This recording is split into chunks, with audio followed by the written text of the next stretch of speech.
नमस्कार दोस्तों, बात करते हैं पीएनबी की 2% की गिरावट और स्टॉक ने अपना जो क्रूशियल सपोर्ट लेवल था वहां से ब्रेक डाउन किया है। बात करेंगे इस वीडियो में कुछ इंपॉर्टेंट खबरों के बारे में, चार्ट पैटर्न को थोड़ा एनालाइज करेंगे क्योंकि चार्ट बहुत इंपॉर्टेंट हो जाता है। आज एक बड़ा सपोर्ट जो है वो ब्रेक डाउन किया स्टॉक ने, तो कहाँ दूसरा सपोर्ट लेवल लाई करता है, कहाँ पर जाकर के स्टॉक रुकेगा। लगातार अगर आप देखें 130 से गिरता हुआ 107 आ चुका है, तो क्या नीचे और कितनी गिरावट होनी बाकी है। मार्केट का सपोर्ट भी यहाँ पर नहीं मिल रहा है, क्या ऐसे में ऐड करें, निकल जाए स्टॉक से या बने रहे। बात करेंगे इस बारे में, चलिए स्टार्ट करते हैं इस वीडियो को। बट उससे पहले अगर आप चैनल पे नए हो तो प्लीज चैनल को सब्सक्राइब कर देना, हिट दैट बेल आइकन ताकि आपको नोटिफिकेशन मिल सके। चलिए स्टार्ट करते हैं। फर्स्ट ऑफ ऑल बात पीएनबी की रही तो आज के दिन भी गिरावट हुई, बाजार भी आज बुरी तरह से टूटा है। अगर आप देखेंगे ओवरऑल तो यहाँ पर बाजार शुरुआत अच्छी हुई थी, ग्लोबल मार्केट से संकेत ठीक ठाक थे, बट हाँ बहुत अच्छे बहुत पॉजिटिव नहीं थे। शुरुआत अच्छी हुई, वहां से स्टॉक ने मार्केट ने पिकअप किया, एक ठीक ठाक पिकअप था, बट समय समय पर प्रॉफिट बुकिंग देखने को मिल रही थी। बट सेकंड हाफ आते आते अगर आप देखेंगे तो वहां से तेज गिरावट, शार्प डिक्लाइन देखने को मिला है। बाजार में मैंने आपको ऑलरेडी बताया है कि एफआईआई लगातार बेच रहे हैं, लगभग 1.5 लाख करोड़ के आसपास का माल वो इस साल निकाल चुके हैं। वहीं पर डीआईआई की बात करें, डीआईआई खरीदारी कर रहे थे, बट वो भी अब बिकवाली में आ चुके हैं। कल का डेटा मैं अगर आपको दिखाऊं तो कल के दिन भी एफआईआई ने थोड़ी खरीदारी जरूर की थी अच्छी कंपनीज में। आज भी अगर आप देखेंगे तो मिड कैप चले हैं, ऐसा नहीं कि मिड कैप नहीं चले हैं, बहुत सारे स्टॉक्स आज भी अच्छे चले हैं, बट वहीं पर बहुत ज़्यादा डिक्लाइंस हुए हैं। और एडवांस टू डिक्लाइन रेशियो अगर आप देखेंगे तो डिक्लाइन का पलड़ा भारी है। कल का डेटा देखेंगे तो एफआईआई ने 2200 करोड़ का माल खरीदा था, वहीं पर डीआईआई ने 275 करोड़ का माल डंप किया था। साथ में म्यूचुअल फंड ने 8000 करोड़ के आसपास का माल यहाँ पर डंप किया है। तो ओवरऑल अगर आप देखेंगे तो कहीं ना कहीं बिकवाली का माहौल है। म्यूचुअल फंड बेच रहे हैं, म्यूचुअल फंड में आपको बताऊं तो 2 लाख करोड़ का माल बेच चुके हैं यहाँ पे, और 2 लाख करोड़ का कैश फ्लो वो जनरेट करके बैठे हैं।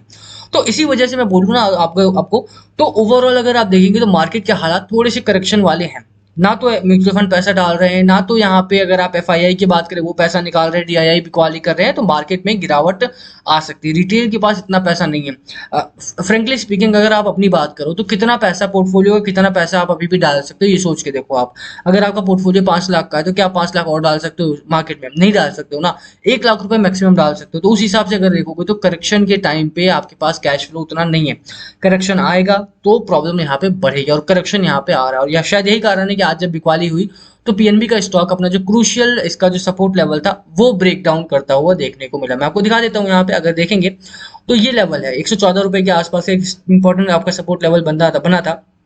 उसके नीचे अगर आप देखेंगे, सॉरी 108 रुपए के करीब में, और उसके नीचे अगर आप देखेंगे तो कहीं ना कहीं स्टॉक आपका लगातार गिरावट में है। लगातार यहाँ से मैं आपको थोड़ा इसको जूम आउट कर देता हूँ ताकि आपको बेहतर देखने को मिले।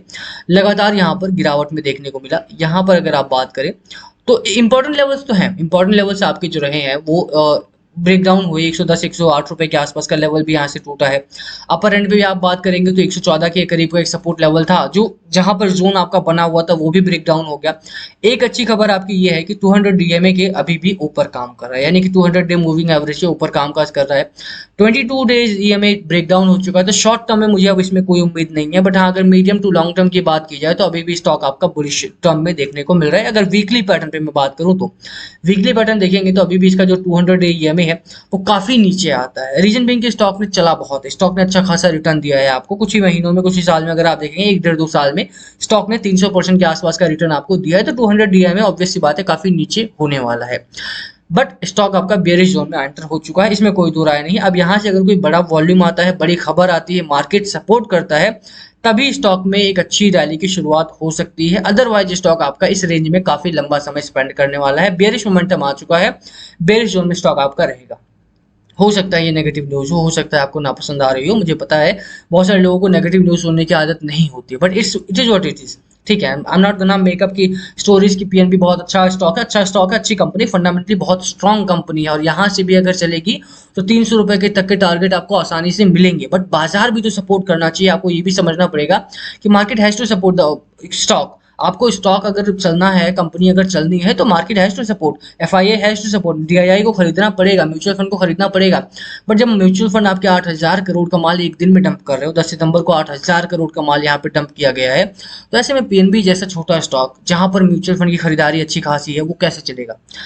ये इसमें ये गलती नहीं करनी है कि पीएनबी खराब स्टॉक है। पीएनबी ठीक ठाक स्टॉक है, पीएनबी अच्छा स्टॉक है, लंबे टाइम के लिए अगर रखा जा सकता है इसको बिल्कुल रखा जा सकता है।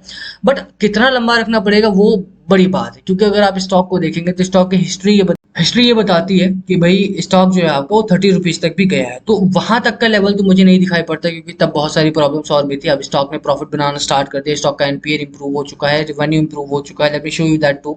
यहाँ पर अगर आप देखेंगे तो 32,000 करोड़ का रेवेन्यू कर रही है कंपनी, साथ में 3200 करोड़ के आसपास का यहाँ पर नेट प्रॉफिट है, जो कि ईयर ऑन ईयर भी अगर आप बात करें या क्वार्टर ऑन क्वार्टर बात करेंगे तो दोनों में ही एक बड़ा जंप देखने को मिल रहा है। वैल्यूएशन वाइज अगर आप बात करें, कंपनी का वैल्यूएशन स्कोर 69 पॉइंट्स का है, यानी कि बहुत अच्छा वैल्यूएशन भी आपको इस कंपनी में मिल रहा है।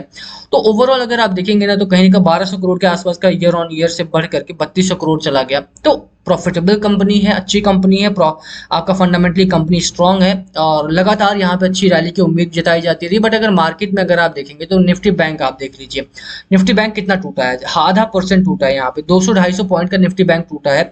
ऐसे में धंधा कैसे होगा? आप सोच के देखो कि यहाँ पर 2 से 3 बैंक है जो बढ़े हैं, जो अच्छे चले हैं, और वो चले कितने, 1% भी नहीं बढ़े।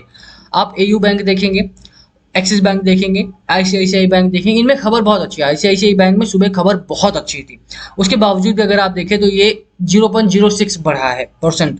ओवरऑल अगर आप देखिए कहीं ना कहीं यहाँ पे नंबर ऑफ स्टॉक्स जो अपर सर्किट में रहे 115, और नंबर ऑफ स्टॉक जो लोअर सर्किट में रहे 72। ठीक है, तो कहीं ना कहीं आपको मानना पड़ेगा कि स्टॉक्स में आज भी 1700 स्टॉक डिक्लाइन में रहे हैं, एडवांसेस में सिर्फ 1000 स्टॉक रहे हैं। तो बाजार थोड़ा ब्रेकआउट में रहा, ब्रेकडाउन में रहा है, और ब्रेकडाउन स्टॉक्स में देखने को मिला through out the market.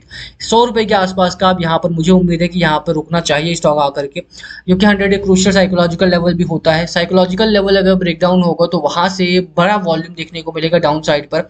But फिर भी स्टॉक अभी भी स्ट्रॉन्ग ट्रेजेक्ट्री में है, खरीदारी नहीं कर सकते हैं इसमें, क्योंकि अभी बेयरिश मोड में आ चुका है, बाजार भी बेयरिश मोड में है। एफआईआई, डीआईआई या म्यूचुअल फंड हो गए, इंस्टीट्यूशनल इन्वेस्टर हो गए, सभी बेच रहे हैं। तो मैं यहाँ पे कम से कम खरीदारी करने अब यहाँ पे नहीं उतरूंगा जब तक इसका बॉटम आउट नहीं होता। बॉटम आउट होगा, स्टॉक अच्छा है, कंपनी अच्छी, मैं दोबारा खरीदारी करूंगा इसमें। बट जब तक बॉटम आउट नहीं होता, I would not dare to buy it, क्योंकि यहाँ से अगर बाय किया तो ये मुझे नहीं पता कि कितना नीचे जाएगा। नो वन नोस कि कितना नीचे जाएगा, भाई आप प्रिडिक्ट नहीं कर सकते हो market. No one can predict the market also कि कितना कितना नीचे जा सकता है। So it's a waste of time कि मैं टाइम वेस्ट करूँ उसमें कि प्रिडिक्ट करने में कितना नीचे जाएगा कितना नहीं। I am just here to follow out the pattern. And यहाँ पे 100 रुपए का यहाँ पे सपोर्ट लेवल आपका बन रहा है। आई एम होपिंग कि यहाँ पर जाकर के स्टॉक रुक सकता है। लेट्स सी क्या होता है क्या नहीं। आने वाले दिनों में बाजार अगर सपोर्ट करता है तो पीएनबी में दोबारा से बाउंस बैक करेगा और 108 के ऊपर निकलता है। अगर 114 की ट्रेजेक्टरी में दोबारा इस रेंज में आता है तो ये एक बाइंग रेंज बनेगी। बट अभी के लिए बाइंग रेंज नहीं है, होल्ड करूंगा मैं अपने स्टॉक्स को। यहाँ से निकलने की गलती मैं नहीं करूंगा। कंपनी ठीक है, बड़ा वॉल्यूम है मेरे पास और थोड़ा बहुत प्रॉफिट है मेरे पास, तो मैं उसको थोड़ा बुक करूंगा और बाकी का होल्ड करूंगा। अगर मैं लॉस में हूँ, थोड़ा लॉस है मेरा, तब भी मैं थोड़ा वॉल्यूम बुक करूंगा यहाँ पे, क्योंकि मुझे बहुत सारा लॉस लेकर के नहीं जाना है अगले क्वार्टर में। तो अगर थोड़ा ही लॉस है और बहुत बड़ा वॉल्यूम है मेरे पास, तो मैं थोड़ा बुक करूंगा उसको, थोड़ा लेकर के 50-40%, 80% के आसपास, 60% एटलीस्ट मैं रखूंगा, बाकी का बुक करके मैं आगे लेकर के जाऊंगा। तो उस हिसाब से मैं कामकाज करूंगा। बाकी यहाँ पर आप लोगों का डिसीजन क्या है, आप लोगों की स्ट्रैटेजी क्या है वो बताना। चार्ट को मुझे जहाँ देखने को मिल रहा है वो ऐसा ही है, खबरें कोई बहुत बड़ी नहीं है, बाजार से संबंधित भी नहीं और स्टॉक से संबंधित भी नहीं। चार्ट पैटर्न अभी थोड़ा सा वीक है, बेरिश है, वॉल्यूम अच्छा नहीं आ रहा है। खरीदारी हो रही है, लॉन्ग टर्म के लिए हो रही है, शॉर्ट टर्म के लिए नहीं हो रही है, और उससे ज्यादा बिकवाली हो रही है। तो वो चीज ध्यान में रख करके ही मैं कामकाज आगे करूंगा। बाकी आपकी क्या राय है स्टॉक को लेकर के, वीडियो को मैं ही खत्म करेंगे। पसंद आए तो लाइक करना, क्या आपकी स्ट्रैटेजी स्टॉक को लेकर प्लीज कमेंट करके शेयर करना वीडियो को। और कोई भी लास्ट कॉल हमेशा आपका होना चाहिए। बाय कर रहे हो, सेल कर रहे हो, होल्ड कर रहे हो, अपने फाइनेंशियल एडवाइजर से जरूर जरूर जरूर बातचीत करके उसके बाद ही कोई काम करना। This video was purely for educational purposes and yes also एक और चीज, अगर किसी भी और स्टॉक में आप फंसे हुए हो तो नीचे कमेंट करना, हम उससे वीडियो करने की कोशिश करेंगे। कैसा लगा आपको एनालिसिस वो भी बताना, कमेंट जरूर कर दिया करो, शेयर कर दिया करो। अगर किसी सोशल मीडिया पे आप हो तो ज़्यादा बेहतर रहेगा मेरे लिए भी और आपके लिए भी। थैंक यू अगेन, सपोर्ट करना यार, थैंक यू।